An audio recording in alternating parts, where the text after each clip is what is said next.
Bonjour, je m'appelle Jean Castel-Vignotte, je suis enseignant-chercheur à l'Université de La Réunion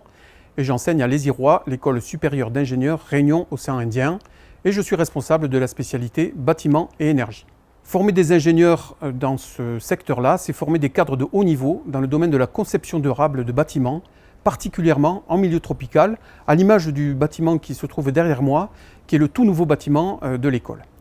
C'est donc la conception de bâtiments durables à basse consommation,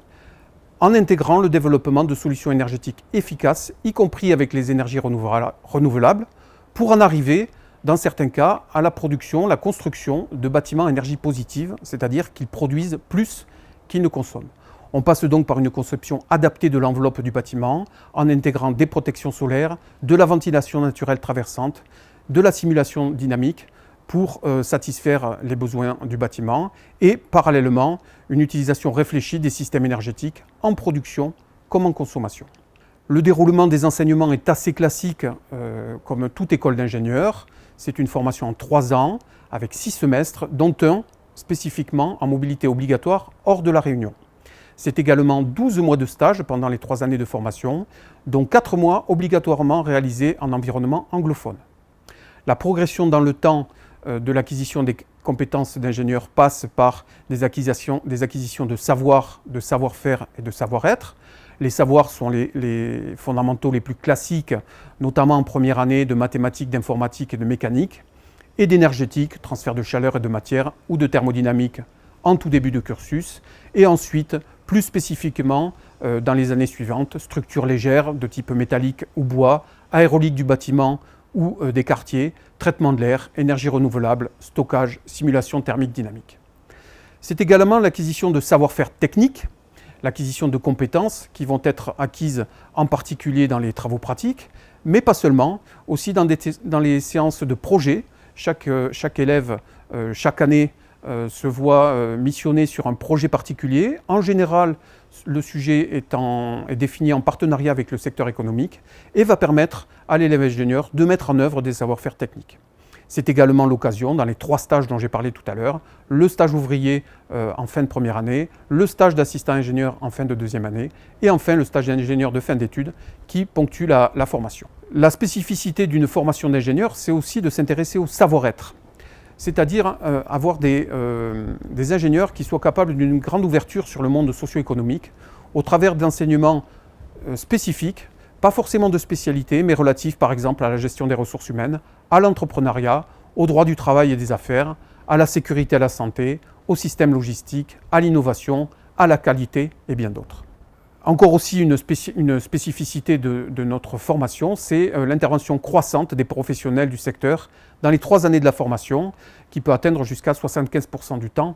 en troisième année, en dernière année. En termes de débouchés, la France connaît un déficit d'ingénieurs, si bien que nos ingénieurs, une fois formés, se placent très facilement dans le secteur économique, avec, dans la spécialité bâtiment énergie, des métiers très très divers dans différents secteurs, de l'énergétique et du bâtiment. Alors on pense préférentiellement au secteur des bureaux d'études, que ce soit des bureaux d'études de structure ou des bureaux d'études fluides, mais ça peut être aussi l'homme énergie dans une structure dotée d'un certain patrimoine, comme par exemple une mairie ou une collectivité, ou encore une grande entreprise. C'est aussi l'occasion pour certains de nos élèves de devenir directeurs de PME, PMI. Certains d'entre eux ont la volonté de poursuivre encore quelques études après le diplôme d'ingénieur, et il y a certains qui rejoignent les laboratoires et la recherche pour devenir docteurs. D'autres encore, c'est arrivé dans notre spécialité, intègrent une école d'architecture pour, après 3 années, finir architecte en plus d'être ingénieur. Le placement de nos élèves, depuis la dizaine d'années à peu près que cette spécialité est ouverte, s'est effectué à peu près un tiers à La Réunion, un tiers en métropole et un tiers à l'international. Au niveau du recrutement, c'est très classique, puisque nous avons une classe prépa intégrée au sein de l'école, et je vous renvoie à la capsule vidéo relative à cette CPI. Bien sûr, pour les élèves qui sont en CPGE, en classe préparatoire aux grandes écoles, il y a le concours Polytech qui permet de rentrer dans le cycle ingénieur, mais également nous faisons une sélection sur dossier et entretien pour les élèves en provenance de DUT, principalement génie civil, génie thermique, énergie et mesures physiques, mais également certains BTS et certains titulaires de licence universitaire qui soient de L2 ou qui soient de L3. C'est aussi l'occasion de recruter dans la zone un certain nombre d'étrangers, quelques malgaches ou quelques mauriciens, qui viennent suivre l'intégralité de la formation dans notre école. Parallèlement, nous avons une ouverture à l'international plutôt marquée à l'Ézirois, qui se traduit par un envoi de nos élèves en mobilité, j'en ai parlé tout à l'heure, mais également la réception d'élèves en provenance d'autres structures, qu'elles soient métropolitaines ou qu'elles soient à l'étranger, pour suivre un semestre en mobilité académique, comme par exemple certains Canadiens les années passées, des Belges. Nous avons même eu un Suédois l'année dernière qui nous a fait le plaisir de suivre un semestre complet à l'école.